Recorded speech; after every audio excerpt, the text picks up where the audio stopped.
Great. Well, thanks very much for including me here. I am a bit new to the environmental exposure area, although you'll see in a minute we're kind of big on measuring things and lots of things. So what I thought I'd do is tell you about a project that we've been doing for a while, because I think it actually cross-cuts a lot of things Linda said, and I think will be a theme you'll see show up over and over in this workshop. Let's see here. Yep. Okay, great. So basically, this is what frames our thinking to some extent. We're very interested in trying to understand how to manage health on a personal level. This is a big topic. I think certainly got a big boost and a big promotion, many of you know, in January 2015 with the announcement of the Precision Medicine Initiative. And I think the environmental side of this is certainly part of this, although it might not get the same emphasis. I think this is what frames our thinking in this area. It's very, very overlapping with what Linda presented. And the idea is that, and certainly the way we think about things, is that you're in states. Most of the time, hopefully you're in a healthy state, but there are times where you will transition into not healthy state. You'll get ill. And really, we know intuitively it's dependent on all these different variables, dependent on your DNA, and all the various things you're exposed to, the so-called exposome. And again, we know this intuitively, but I would argue that we want to understand this in quantitative terms, because in the not so distant future, people will be born with their genome sequenced, and we will want to understand, when faced with what kinds of exposures, what kind of predictions you might be able to make in health terms. That is to say, someone with certain variants, for example, maybe a variant in a gene associated with Parkinson's, perhaps should not be a pesticide worker because they have a higher probability of developing Parkinson's. And so I do think that is the world we're going to go. So there's been a revolution in several technologies that have actually started to make this a reality, certainly from the genomic side. If we go back, you can now get your genome sequence. Well, I'll leave it here. For under $2,000, the interpretation for a healthy person is much more. It costs us about $15,000 to interpret a healthy person's genome. But nonetheless, the cost of genome sequencing is plummeting, and it will certainly go under $1,000 and even less in the future. Advances in mass spectrometry now let us measure literally tens of thousands of molecules in people's blood and other situations, and so we can measure this in incredible detail. And a third area I would argue there's a revolution in is in the wearable sensor space that's coming forward as well, and I'll talk about that a little bit more later. And so with these advances, we can actually measure things in incredible detail at a level that's never been possible before. And so from our lab's perspective, we actually set this up a number of years ago, about 7 years ago, where the idea is that we can do these very deep profiles on people. This is mostly biochemical profiles, although we're trying to set up the equivalent in environmental profiles as well. But basically what we do is we actually sequence people's DNA, their genome. We follow their epigenome. Most of these things should have some reflection of environmental imprint, if you will. So your epigenome, we'll talk about that a little more in a minute, but that's influenced by many environmental factors. In our case, what we're following is methylated DNA, so DNA methylation, which is very well known to be, it's an epigenetic mark affected by the environment.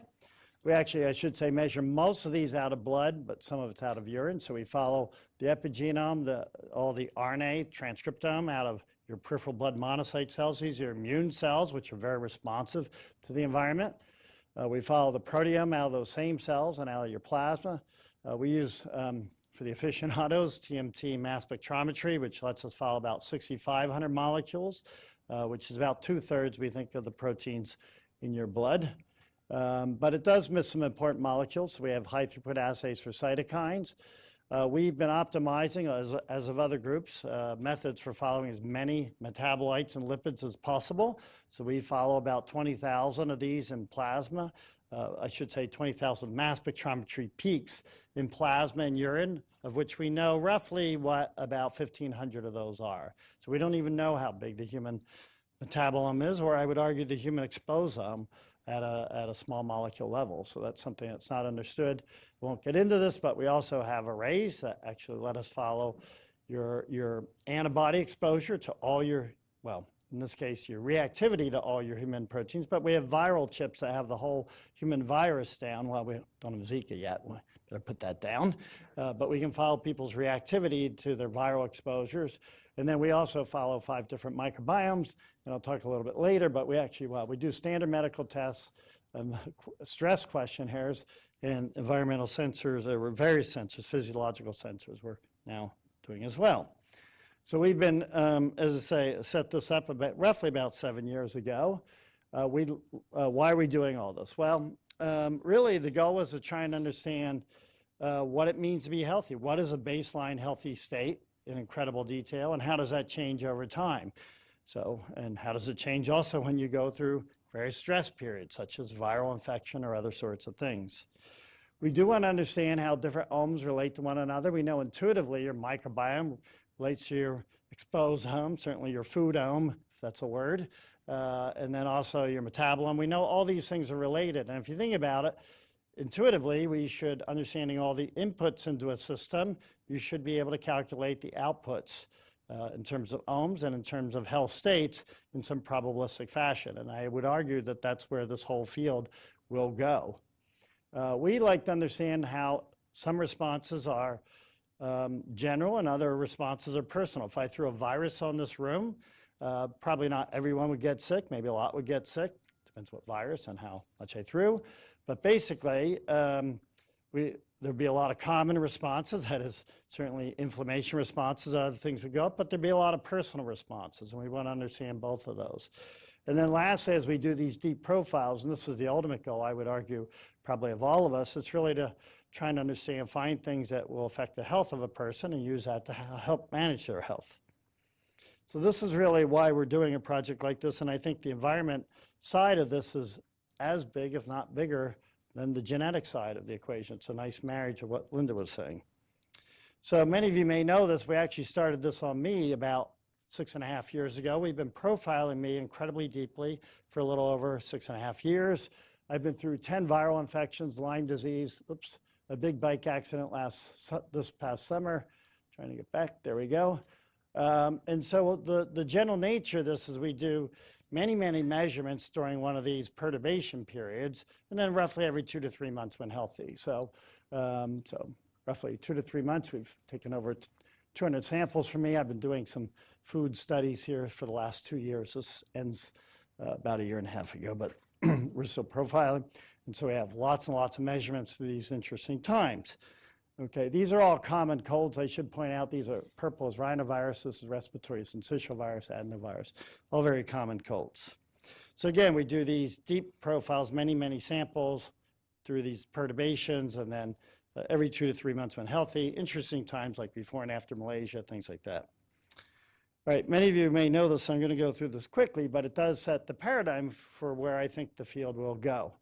So we started by sequencing my genome, made predictions about disease risk. My risk predictions, for the most part, match what I knew about my family history and my health state. That is to say, nobody in my family has ever been overweight. This is what you call a riskogram. So for hundreds of diseases, this is my complex risk profile. For hundreds of diseases, you can predict risk scores. As a European male, we center it on ethnic groups. This triangle is the starting point of getting one of these diseases at some point in my lifetime. Orange means increased risk, blue, decreased risk. So obesity, very low in my family. No one ever been overweight, knew that. I have high cholesterol, that shows up here, high triglycerides, lipid misregulation. My father's 9 brothers and sisters lived adulthood. They all had heart issues, except one who died of lung cancer, but high coronary artery disease. All this made sense, but there were some surprises. One is basal cell carcinoma. I was not aware of that in my family history, although I learned later when my brothers and sisters came to visit. We took blood from all of them, of course, and then profiled them. And it turns out that actually I just happened to mention to 2 brothers, 1 sister, what do you know about basal cell carcinoma? It turns out they did have that. So in fact, this wasn't my family history, I just wasn't aware of it. So I like to say your genome is a better record of your family history than your family is, because you actually, if you can interpret it, because the information's there. It's poor information transfer, right? You don't talk about basal cell carcinomas around the dinner table. All right, anyway, one thing that came up early in the study was this here, high risk for type 2 diabetes, very surprised. But because we were doing all these measurements, again, there'll be parallels for the environment as well on this. But one of the things we were following was glucose, which had been marching along perfectly normally. And then ironically, when I went in for a very fancy glucose metabolism test called an SSPG assay, we measured my fasting glucose. It was high. It should normally be here. Surprise, measured again, same number.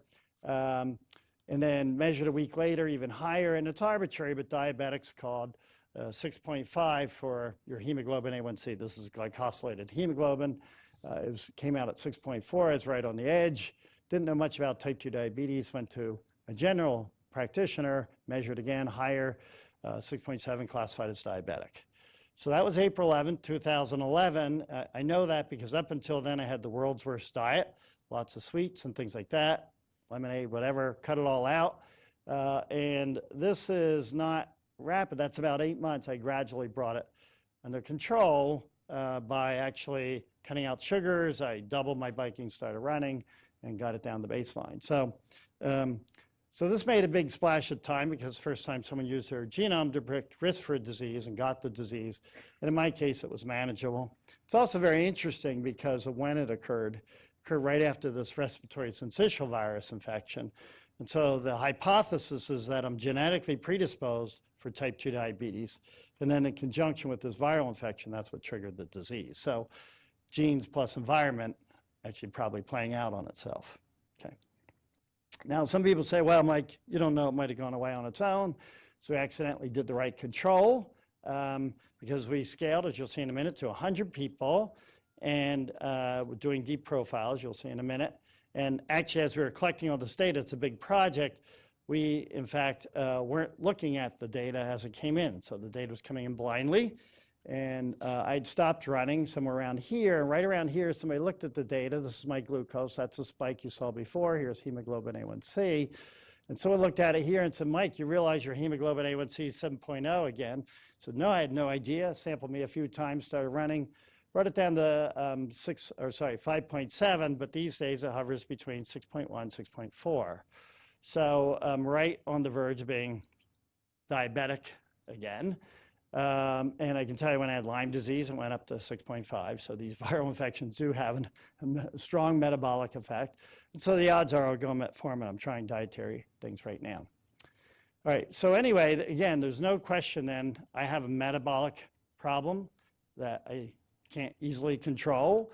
And second, turns out my brothers and sisters all have the same problem. That is to say, in fact, they have the same build or thinner than I am. So they're all 5.8 to 6.4, hemoglobin A1C. Again, we have this problem, and presumably it's genetic. And so as a consequence, we're all at risk for type 2 diabetes. Now, from these omics profiles, you really do get a lot of information. I won't spend too much time because I want to talk about some of the other things and things related to the workshop. But by being able to make these large numbers of measurements, you can follow pathways that are changing in a person that's never been possible previously. That is to say, we're getting an IMAX type movie of what's going on during these interesting times. So this is the time I got type 2 diabetes. In green are all my molecules that are dropping. In red are the ones that went up.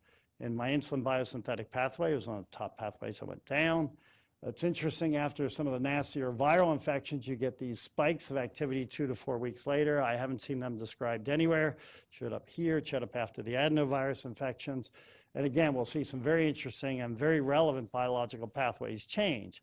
So these are the kinds of measurements you can make on a person that hadn't been possible previously.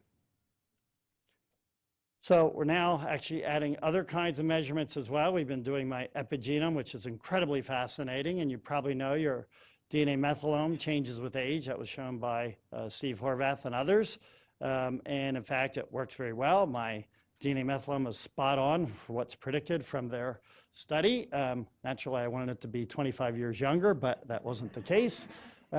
So in fact, it is a good measurement. I forgot to say, but your methylome, you may know it's affected by nutrition over transgenerations.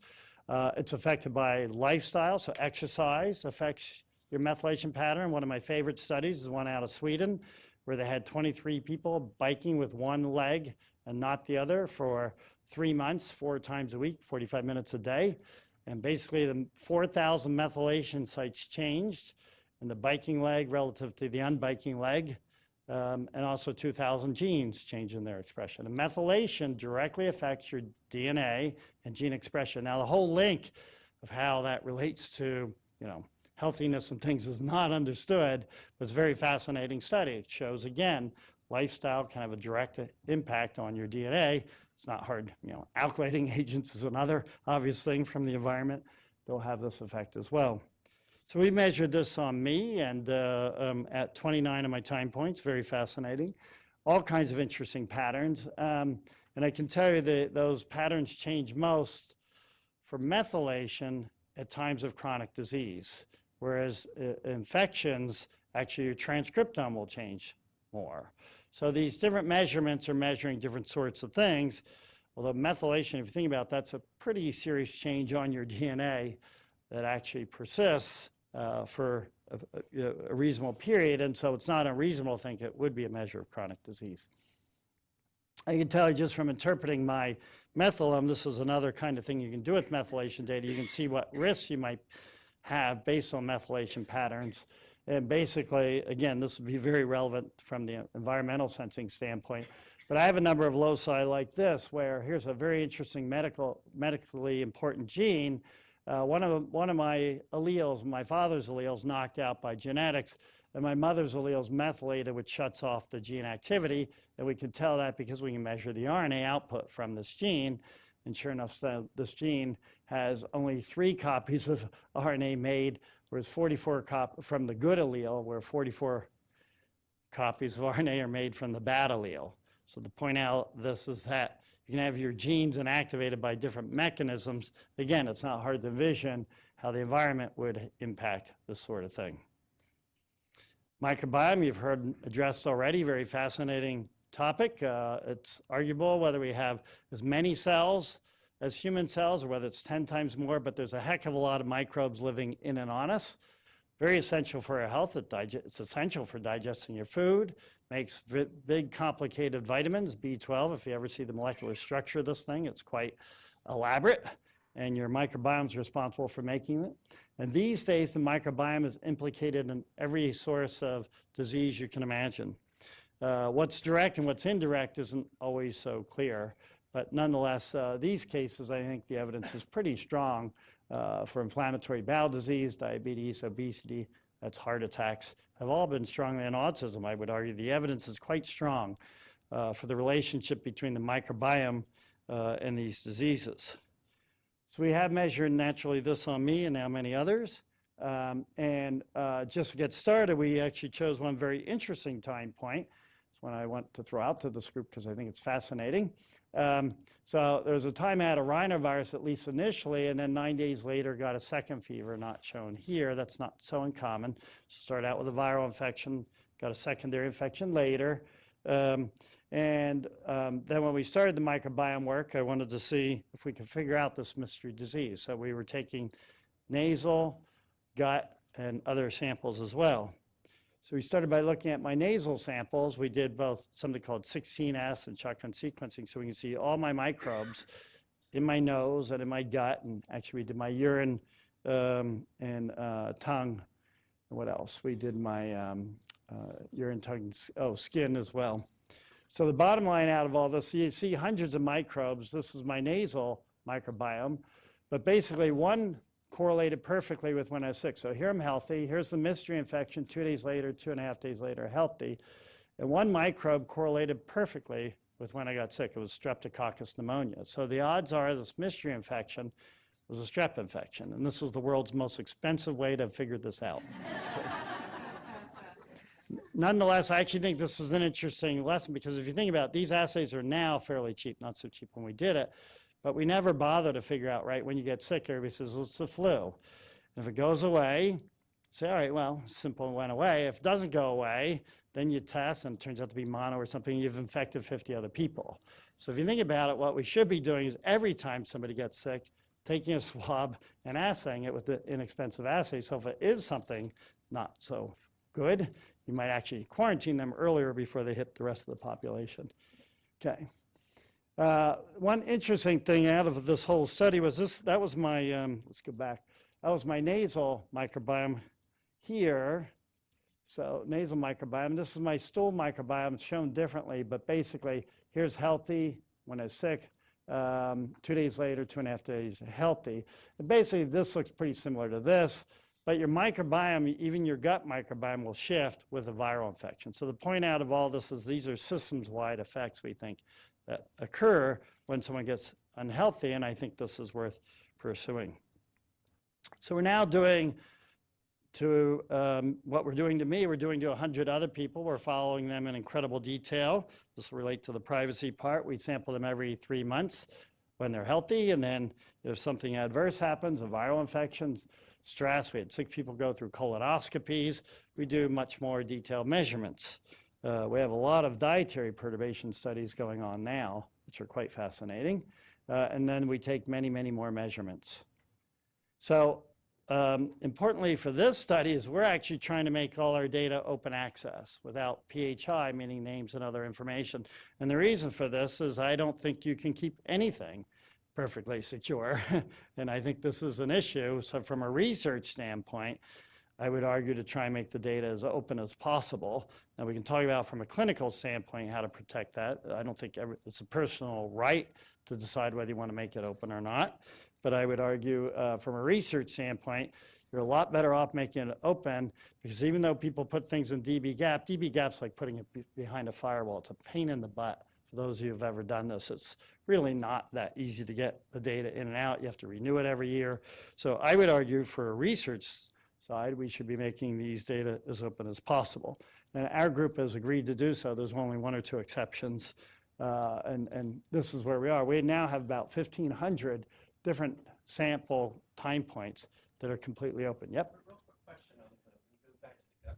Mm-hmm. Have you guys thought about looking at C. diff? Forget all of the samples on you. Yeah. It's sort of intriguing. But looking at someone that has... Oh.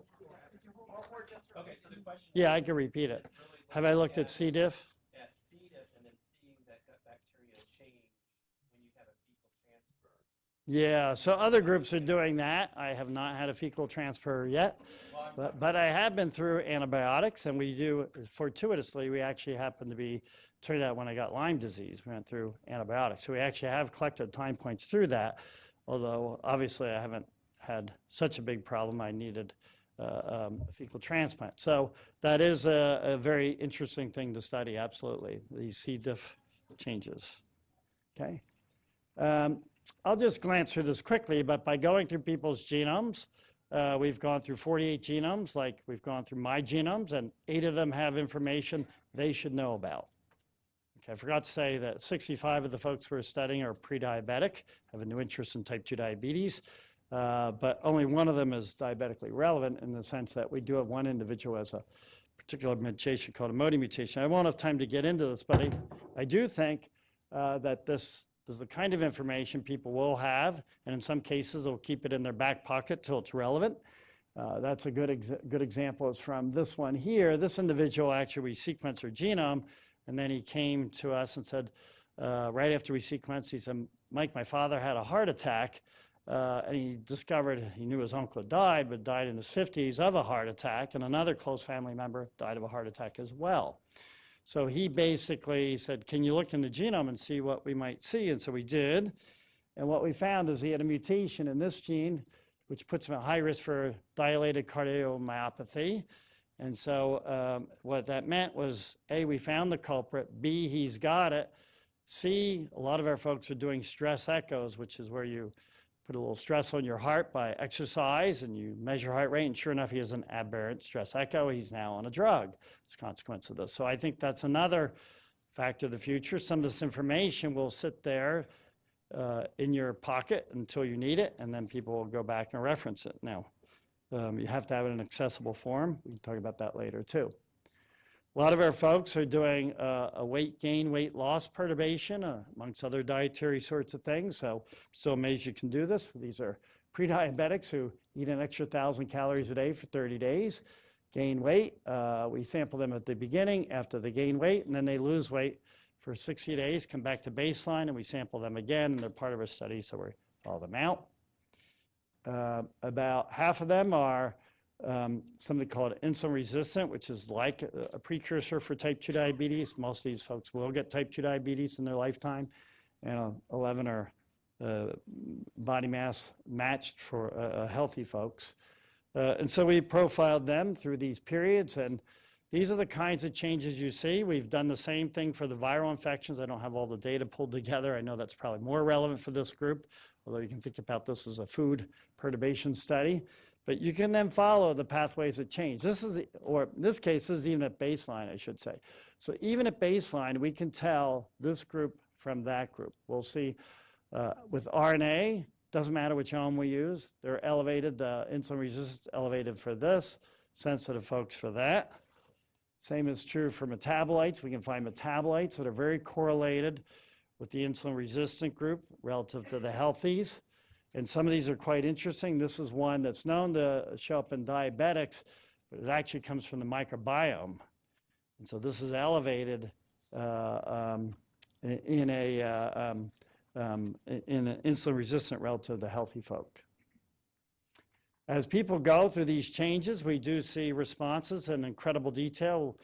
So we can, and we have algorithms. It's how do you handle big data? This issue came up from Melissa. How to turn data into knowledge is tricky, but you can do that. You pull things together.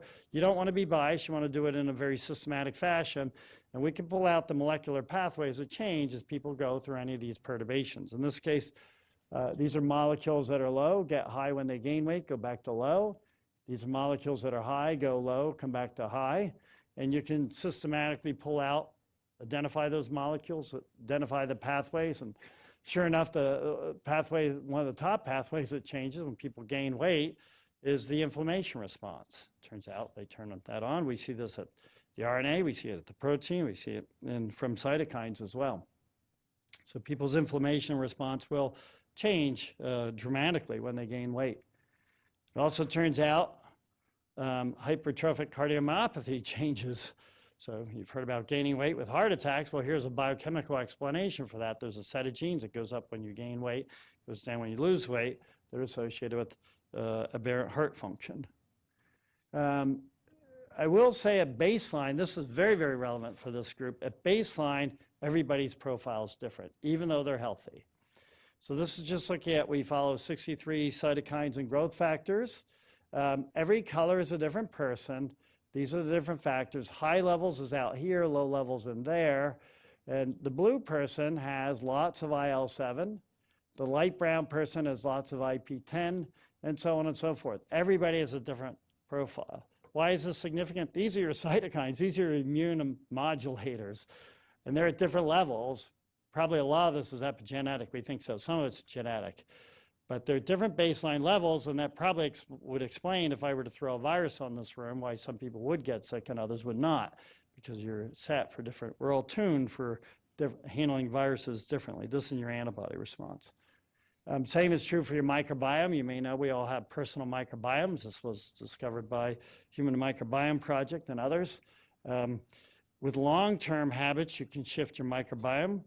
These are two people, it's one family that eats lots of almonds. They're kind of way out there relative to everyone else. It turns out if you go through one of these short-term perturbations, whether it's a viral infection, whether it's this overeating, this weight gain study, you will shift your microbiome. But you will still look mostly like you relative to the person sitting next to you. So our microbiomes are fairly robust to short-term perturbations. They will shift, but they'll still look mostly like you. And the way we can show this is complicated for those who don't follow this, but every one of these people have gone through it. Different colors, a different person. They've done the weight gain, weight loss. We just cluster them by how close they are for their microbiome, and they'll cluster by person, even though they've gained weight or lost weight. They don't cluster by weight gain or weight loss. Again, meaning you'll shift your microbiome if you gain weight or if you get a viral infection, but you'll still look mostly like you. So these are pretty robust. I think it's probably genetic, epigenetic, and also a lot of our folks, including me, are doing food logs. You don't change your food as much as you might think you do. So I think that tends to wire these things quite a bit. So this is the world I'm a believer we'll be in the not so distant future. We already are at some level. That is to say, we want to understand how people, when they're hit with different responses, so some people, they eat very unhealthy, they get overweight, they lose metabolic control. Other people, when hit with the same, they can eat also very unhealthy. They may or may not gain weight, but they may not lose metabolic control. So for example, there are many very obese people who actually don't have diabetes. They're metabolically healthy. They may have other issues, but they're metabolically healthy. And that's very fascinating if you think about it. Why is that? We'd like to understand that. Here's the viral infection. Many people get viral infections. In my case, I got type 2 diabetes. Most people don't get that. I think in my case, it's because I'm genetically predisposed. We're doing a lot of work with sensors these days. I think this will be a hot topic of this meeting. So you probably, as of summer of 2015, there were 500 health-related sensors on the market. So I'm sure the number is higher now. And basically, we tested out somewhere on the order of 30 to 50 of these. I now use 8 of these devices every day. Okay, and most of them relay information smack into your iPhone. So your iPhone will be your nexus of the future for your health information.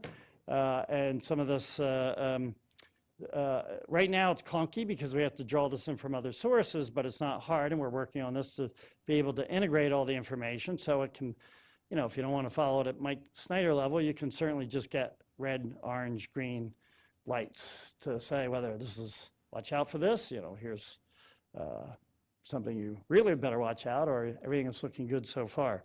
So anyway, all this information moves in. I do have 2 smartwatches right now. And they do measure everything well, not everything you would want, but they measure heart rate, sleep, what else? Skin temperature, stress response, all activity of all sorts. So they gather lots of information. And on me, we're gathering about 2 million data points a day. Why is this relevant? Well, it's continuous measurements. Unlike the stuff I talked about before, that's sampling. These are continuous measurements, and so you can follow things in real time. Is this information useful? Absolutely. The way I figured out I got Lyme disease in summer of 2015 was actually through these sensors. So the story behind this was I was in rural Massachusetts helping my brother put up fences. And then 2 weeks later, I was flying to Norway. And you may or may not know, but every time you get on an airplane, your oxygen levels drop. And when you land, they come back up. Your heart rate goes up a little bit at the beginning of the flight. I know this because I measure this every single flight, including the one here. And it turns out when I was flying to Norway, my oxygen level dropped more than usual. And when I landed, it didn't come all the way back. And it was different from jet lag because I measured myself plenty of times. I knew it wasn't the same. So then we looked at, and the heart rate was also elevated at that time. Then I had a low-grade fever for 4 days. I went to a doctor in Norway, took blood, said your monocytes are up.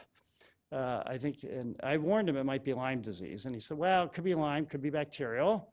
And so he said, I think you should take penicillin. And I said, I think I should take doxycycline, which is what you use for Lyme. As you might imagine, it was a little bit tense for a moment there. He did give in. And sure enough, we measured when I got back. So you take this for 2 weeks first, so it cleared up the next day. When I got back, measured, I was Lyme positive, and I have the perfect control because I had given blood before I left. I was negative before I left, so I'd seroconverted during that time. So I would argue these devices are going to be very, very valuable. We've written algorithms to pick up inflammation responses, something called change of heart. It's the name of the algorithm we've called that will let us pick up these outlying heart rate measurements, which we think, again, will be very valuable for measuring these sorts of things. So these are more physiological measures. We are, and I know this group is working on environmental types of exposure too.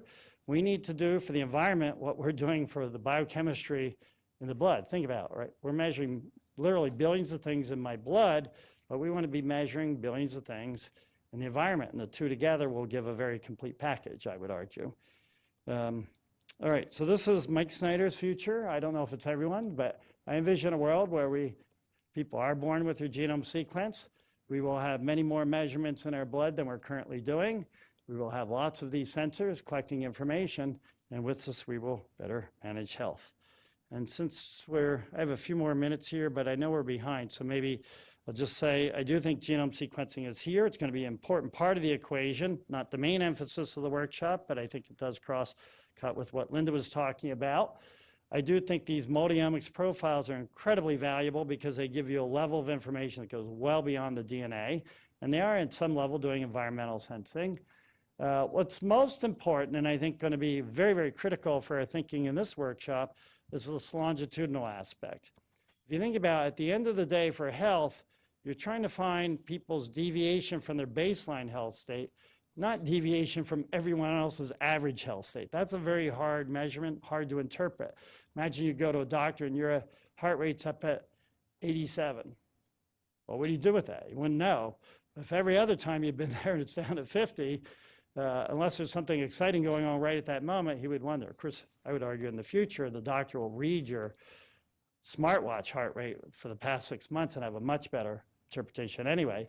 But the point out of all this is these deltas are really what's most important. I think that should be entering in the thinking of this workshop because we want to see these altered states. I do think everyone's profile is different. Lots of people get RSV infections, don't get diabetes. I did. We think it's because I'm genetically predisposed. And I do think people are going to have to take more responsibility for their own health and things as well. So I've been very fortunate. I have an incredibly talented group of people I work with.